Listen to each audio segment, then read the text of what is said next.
From the very beginning of our marriage, I was tormented by the nasty remarks of my mother-in-law, Jennifer, and my father-in-law, Steve. On top of that, I was continuously harassed for not having children. Emily is young and beautiful, and unlike you, she got pregnant right away. I'm really jealous of my brother. These words even came from my unreliable husband, Kenny. Moreover, Jennifer accused me of infertility because of alleged affairs. My daughter-in-law is cheating, so I caught her on hidden camera. Such outrageous claims were made, so I devised a plan and gathered all the relatives under the guise of celebrating my nephew's 3rd birthday to play the so-called evidence of my affair that Jennifer mentioned. Just as I thought. Words slipped out of Emily, Kenny, and Steve, accompanied by expressions of despair. My name is Mary Smith, 34 years old. I work in the international division of a mid-sized trading company. I live with my husband, Kenny, who is the same age and works for a steel company, and my in-laws. We don't have any children yet. I met my husband at a community mixer I attended at the invitation of a friend. I was in my 4th year of working, just starting to find my job interesting and wasn't really thinking about marriage. But I couldn't say no to a college friend who insisted I come. So, my interest was mostly in the special menus prepared by each venue for the event, quite literally preferring donuts over flowers. I felt like I was drifting away from a friend who was mingling a lot. But turns out, the guy who's been getting close to that friend was hanging out with Kenny. Apparently, Kenny wasn't too keen on the event either and had been somewhat dragged along. We ended up sticking together as two misfits, but I intended it to be just a one-time thing and deliberately didn't exchange contact information. However, exactly 1 week after the event, on a Friday, I got a call on my cell from an unknown number. At first, I ignored it. But after work, the calls started coming in every 10 minutes. What the heck? Getting annoyed, I was about to block the number, but decided to check who was so persistently calling me. It was Kenny, whom I had met at the event. I'm glad. You are Mary, right? It was good to know who was behind these mysterious calls, but I hadn't given Kenny my number. I got your number from the friend you came with. Kenny answered nonchalantly. It turned out that my friend, who hit it off with Kenny's buddy, decided to date him, inspired by their meeting at the event. Meanwhile, Kenny, who had missed the chance to ask for my contact, got my number from his friend after pleading with him. Despite being appalled by my friend who lightly shared my number and Kenny who exploited that, I somehow started dating Kenny, and a year later, he proposed, and we decided to get married. It wasn't a passionate love affair, but I thought I could have a peaceful life with Kenny, who was endearingly laid back. I had no issues with getting married. My parents separated when I started college, but they never officially divorced, saying there was no real benefit to it at this point. Friends and acquaintances asked if I felt lonely, but I never thought much of it because my parents were essentially leading separate lives under the same roof anyway. During college, they paid my tuition, so I would visit my mom and dad's houses alternately during long breaks.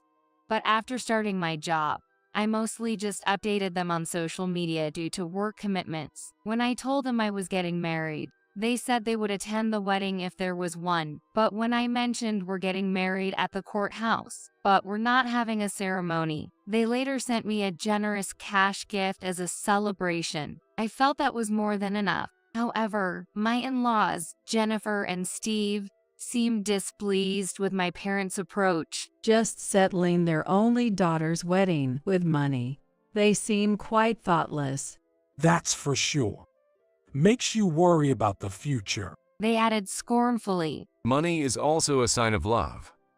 It's weird for you, Mom, who has never worked, to say such things. Dad, if you knew the value of earning money, you wouldn't say that either. Kenny defended me, making me truly glad I chose him. But 4 years into the marriage, things started to turn sour. The initial trigger was my promotion. I had worked diligently in my assigned department since joining the company and decided to take the promotion exam that year. Mary, you said at your job interview that you wanted to be globally active in the future, right? Why not gain some experience in the international division? I was thrilled to have my efforts recognized and thought Kenny would share my joy. However, when I told him, Kenny became visibly upset and started yelling. Well, I see. So, what are you trying to say? That I've made it big, and I'm all high and mighty now, huh? Taken aback by Kenny's unexpected attitude, I wondered if I had said something to offend him. Sorry, I didn't mean it like that. See, you getting all defensive like that is proof you're looking down on me, right? Kenny angrily threw his beer can into the trash and stormed out of the apartment, slamming the door behind him. He didn't come back for a week. He wouldn't read my texts or answer my calls. I even called his office out of desperation, but they said he was out, and I couldn't learn anything except that he was presumably safe. I thought about waiting for him outside his office, but that would have embarrassed Kenny too much. So, I decided to visit his parents' house to talk to them. I expected a scolding, but I had no other options. Despite the sudden visit, I was surprisingly led into the living room. What do you want now? Came to mock me in person after belittling me, huh? As soon as I stepped into the living room, Kenny, who had been waiting, lashed out at me. Of course, I immediately said I didn't mean to cause any misunderstanding and apologized. But Kenny was as unreceptive as ever. To make matters worse, his parents sided with him. Thinking you're all that just because you both work. Don't you know that's not how a wife should act? That's why we were against marrying someone from such an unreasonable family. They berated me loudly, insisting that I was to blame for hurting their son's pride, and that's all they would talk about. Kenny doesn't want to go back to the apartment you two shared. If you don't want a divorce, move out from there and live here with us. We'll set you straight on how to be a proper wife. I wonder why I didn't just agree to a divorce then and there. But at that time, I still had feelings for Kenny, and having grown up with parents who were essentially estranged, I probably didn't understand what a marriage was supposed to be, reflecting naively on my situation. Soon after, I did as Jennifer had demanded and moved out of the apartment to live with my in-laws. They were overly pleased, and I quickly understood why. Turns out, Jennifer and Steve's older son, Ryan, 3 years Kenny's senior, had been living with them until he moved out a few months before my promotion, saying he wanted to live alone after finding a girlfriend. Jennifer, who had been adoring Ryan, who graduated from a university ranked higher than Kenny's, seems to have been completely shocked by the sudden turn of events. But the problem wasn't just emotional. Ryan's departure meant the loss of financial contributions he had been making to the household. Jennifer and Steve, being proud and ostentatious, loved hosting expensive gatherings with relatives. Of course, Steve's earnings from working under the re-employment program after retirement aren't enough to cover everything, and Ryan's contributions had been their financial lifeline. The truth is, they talked Kenny into moving in together after he came home to vent about me. Kenny, feeling inferior to his accomplished older brother, suddenly relished the attention. When I realized this, it was a moment of clarity, but bad things continued. Soon after, Ryan got married to Emily.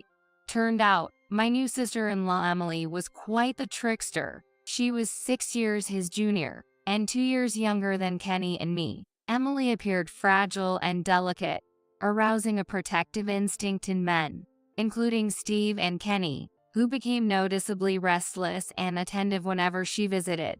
Being seduced by his brother's wife. That's because you lack charm. If you'd just show as a grandchild, my husband would settle down as a grandfather. Jennifer, not amused, started blaming me. Eventually, she even suggested I quit my job to focus on getting pregnant. However, with the in-laws' wasteful spending, the household expenses were skyrocketing, and Kenny's salary alone couldn't cover it. Even when I printed out the household budget software to explain, they wouldn't listen. It's all because of your poor management, isn't it? Always full of excuses. They just kept repeating criticisms of me. Then, Emily got pregnant. Suddenly, Jennifer, who had been cool towards Emily, was now in full-on grandbaby fever mode, doting on the newborn Andrew as if she couldn't love him enough. Now, eager to see her grandchild, Jennifer started warmly welcoming Emily's visits, which she had previously avoided. Ah, so adorable. Living under the same roof with such a grandchild would be bliss. Exactly. Emily is young and beautiful, and unlike you, she gave them a grandchild right away. I'm truly envious of my brother. Kenny started throwing these sarcastic comments directly at me. That's right. Maybe we should just kick out a wife who can have kids and live with Ryan's family instead. Steve was just as brazen in his remarks. By this time, even I began to think that since I had no children with Kenny, leaving this house and ending the marriage was one option. Then, Emily's second pregnancy came to light. Jennifer's grandbaby fever became even more intense, and her treatment of me grew increasingly harsh. Isn't it because you're cheating that you can't have kids? Just worried we'll mix up whether it's Kenny's or your lover's child. Such absurd accusations started flying out of nowhere. I was so appalled I ignored her. But one evening at dinner, I noticed Jennifer smirking at me. Confused, I asked what was going on. You were cheating after all. Just as I suspected. Steve and Kenny asked what she meant. I caught the affair on hidden camera. Hired a pro, so it's all perfect. She announced this triumphantly, bursting into loud laughter. Steve and Kenny were momentarily stunned. If that's true, then it's divorce. Sure thing. Gotta make sure she gets her alimony paid up proper, they said, smirking as much as Jennifer. I told Jennifer clearly. Understood.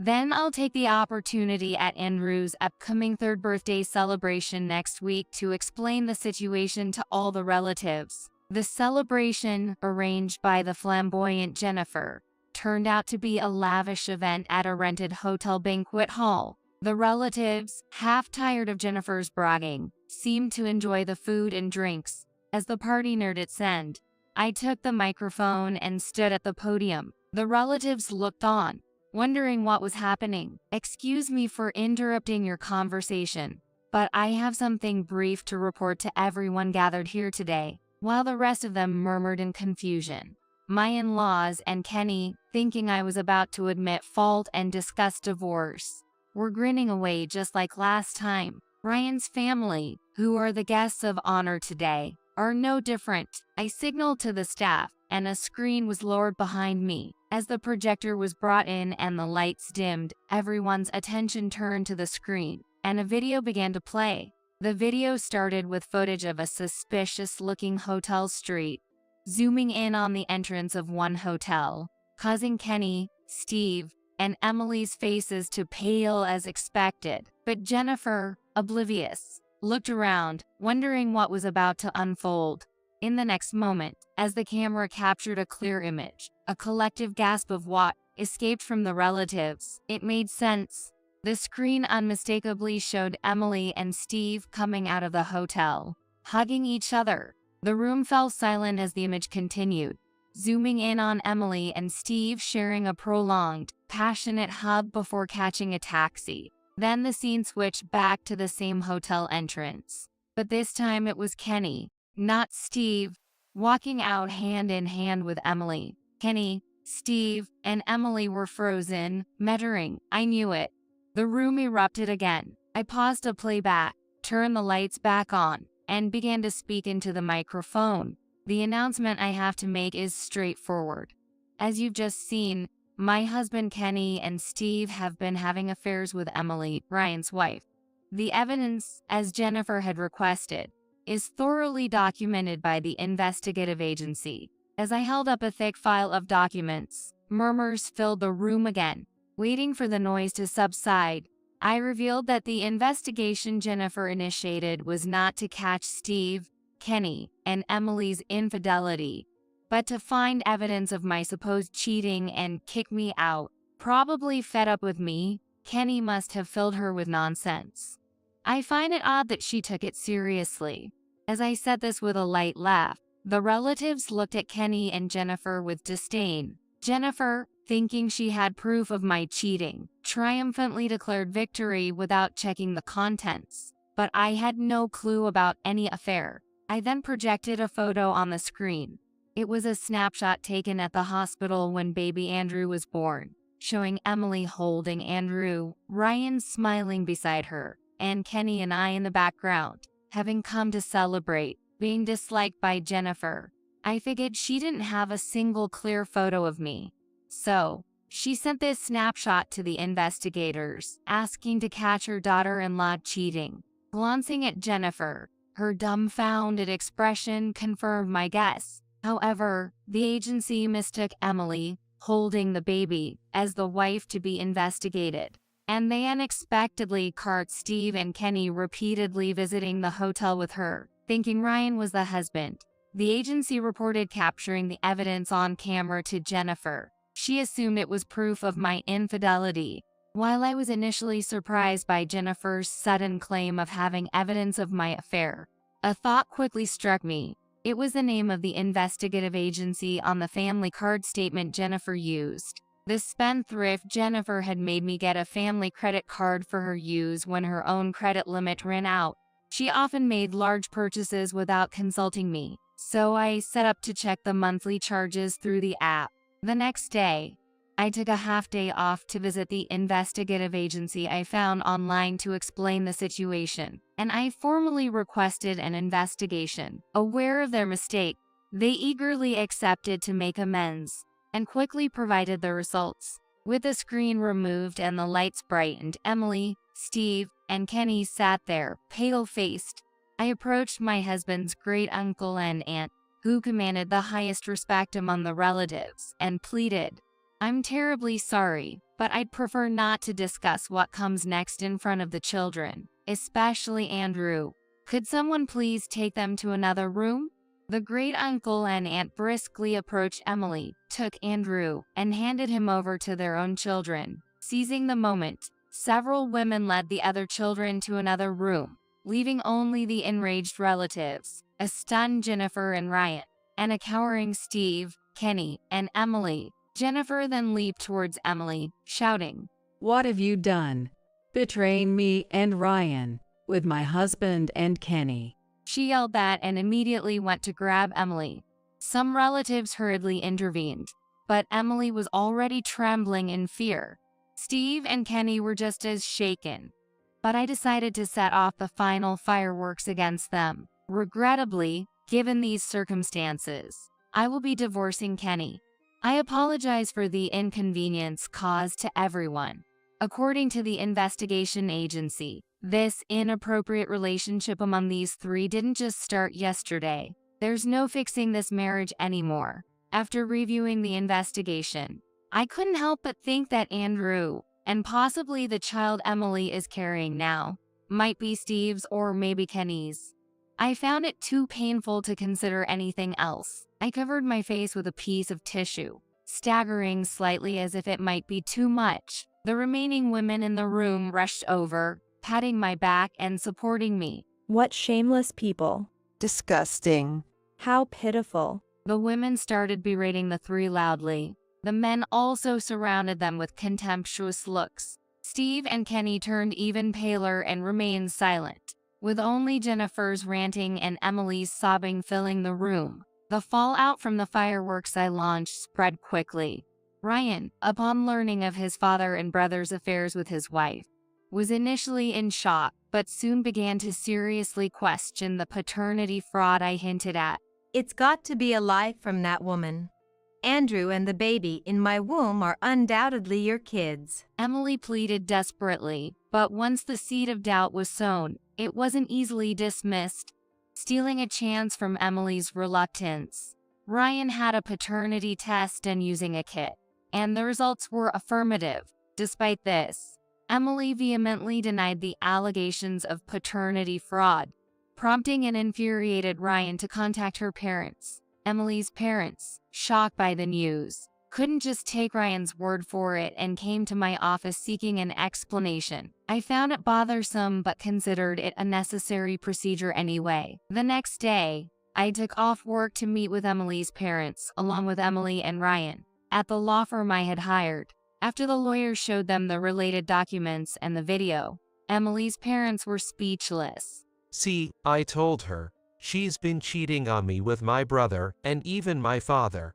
Not just Andrew, but the unborn child surely isn't mine either. It's best if you discuss these matters among yourselves. We're not here to find out who the father of the baby is, but to discuss suing your wife for damages as Kenny's mistress. The lawyer interjected sharply, surprising Ryan, who was boasting proudly for some reason. Of course, it's only natural. Why the heck does my hired lawyer have to be on Ryan's side? It just doesn't make sense. But more stunned were Emily and her parents. I won't pay any damages. After all, Kenny's affair with me was because you were a charmless wife, too caught up in your work. So, you're to blame. Emily retorted to me scornfully. Is that so? Then we might have to let a third party decide, perhaps a judge. As I said this, Emily's parents went pale. No wonder. Both of Emily's parents are teachers at a prestigious local girls' high school. It seems that at that school, they boast about fostering good wives and mothers. The scandal of Emily, as a daughter of the teachers at a prestigious girls' high school, being involved in a messy affair with her brother-in-law and father-in-law, and facing a lawsuit for damages for adultery, could very well tarnish their reputation. Upon hearing lawsuit, Emily's parents quickly pleaded deeply, pulling Emily down from the sofa to the floor. We are terribly sorry. Regarding the alimony, if you could claim it from your end, I'll make sure to pay the full amount to my daughter right away. But for me, an apology at this point was irrelevant. No matter who it came from, I nodded to my lawyer and left the room. Later, the lawyer informed me that Ryan, Emily, and her parents continued to cause a scene after I left. The lawyer threatened to call the police unless they left immediately, and they finally left. Afterward, perhaps as hush money, Emily's parents quickly transferred nearly double the damages I had claimed through the lawyer. Regardless of what happened to Ryan and Emily, it didn't concern me anymore, but I learned about the in-laws' downfall from Kenny, who had also be filed for damages and property division.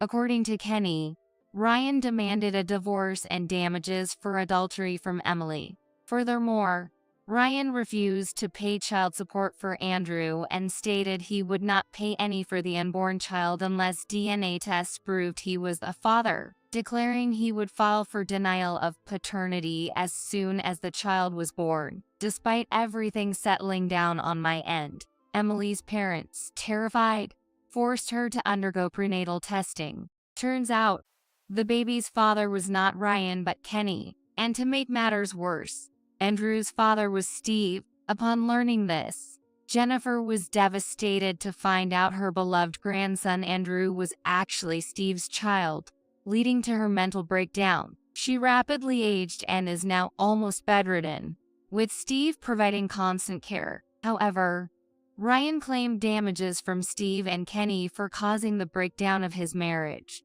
If you can't pay the damages, I'm willing to offset it against your inheritance. But in that case, I won't take care of you in your old age. Let Kenny handle everything. Ryan reportedly told Steve. However, Steve, who had secretly spent most of his retirement funds on luxury items and jewelry to impress Emily, was left with almost nothing.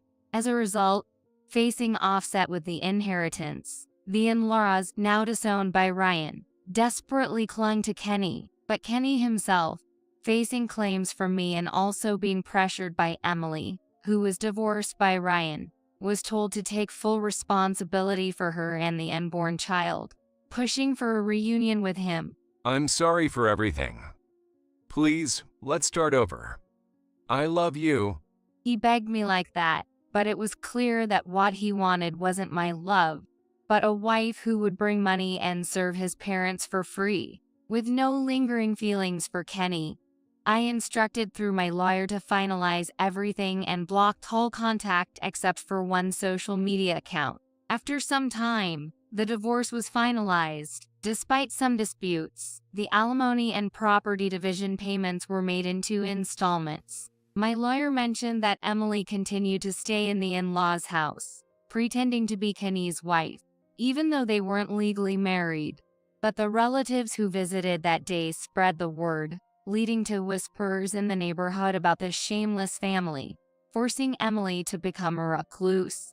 She neither helped with Jennifer's care nor looked after Andrew or the newborn, resulting in a report from the kindergarten concerned about Andrew's unkempt appearance to child services. Eventually, Emily's parents took custody of the 2 children, stating, "Emily is no longer our daughter or their parent.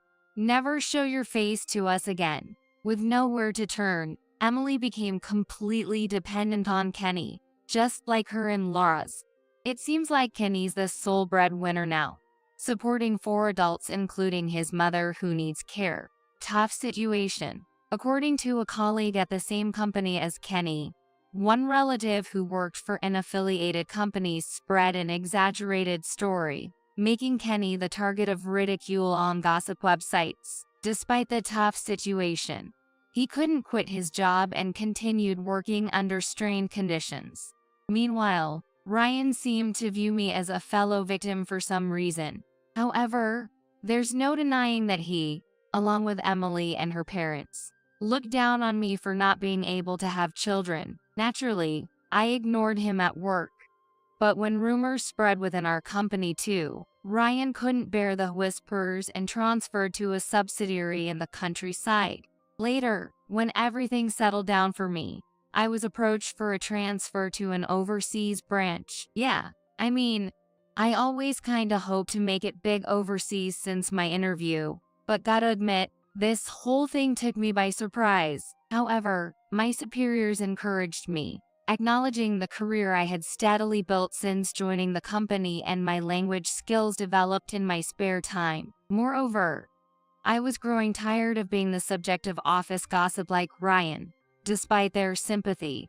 So I boldly accepted the job offer and decided to relocate. Kenny, hearing about my transfer, sent a barrage of cliched reconciliation pleas through the only unblocked social media channel. But I planned to leave it all behind when I moved abroad, including canceling my phone. Despite everything that happened, cutting ties with that family turned out to be a stroke of good fortune. With that in mind, I feel ready to face any challenges ahead. I gotta admit, it may sound blunt, but hey, that's just how I feel. I've been too submissive all this time. From now on, I intend to approach everything with a positive attitude and do my best